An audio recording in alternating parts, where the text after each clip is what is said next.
Renungan pagi 4 Julai bertajuk Melihat ke Langit. Bacaan firman.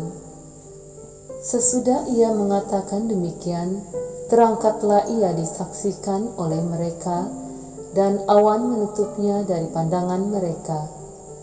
Ketika mereka sedang menatap ke langit waktu ia naik itu, tiba-tiba berdirilah dua orang yang berpakaian putih dekat mereka dan berkata kepada mereka, "Hai orang-orang Galilea, mengapakah kamu berdiri melihat ke langit?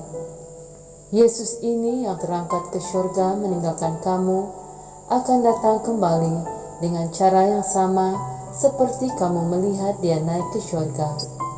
Kisah Para Rasul 1 ayat 9 hingga 11.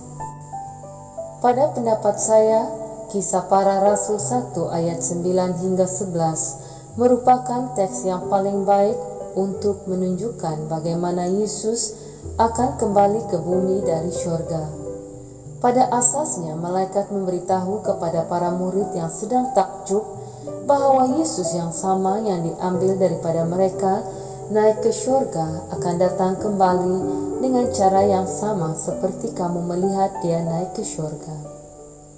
Ajaran palsu tentang kedatangan Yesus yang kedua yang paling populer dan terkini dinamakan sebagai pengangkatan rahasia, yang mendakwa Yesus akan datang secara rahasia dan mengangkat mereka yang bersedia untuk pergi ke surga. Kemudian setelah suatu masa, Yesus akan kembali kelihatan dengan jelas untuk mengurus selanjutnya mereka yang masih tertinggal. Walau bagaimanapun, Alkitab dalam Kisah Para Rasul 1 ayat 9 hingga 11 mengajar dengan jelas murid-murid telah melihat Yesus naik ke surga dengan jelas.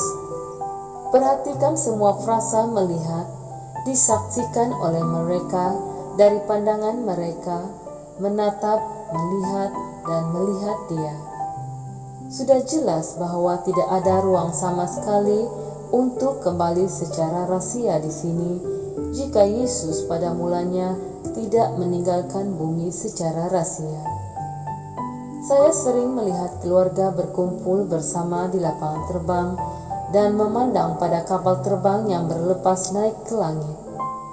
Sama seperti para murid, seorang yang dikasihi telah diambil daripada mereka untuk pergi ke tempat yang jauh. Setelah kapal terbang itu hilang sepenuhnya, keluarga tersebut pulang ke rumah dan menunggu orang yang dikasihi itu datang kembali dalam kapal terbang yang lain. Janganlah kita kehilangan pengharapan bahagia untuk melihat Yesus yang sama yang telah dilihat oleh para murid bertahun-tahun dahulu naik ke surga. Sama seperti mereka telah melihat dia diangkat, kita akan melihat dia tiba tidak lama lagi dalam awan di langit. Sekian, Tuhan memberkati. Shalom.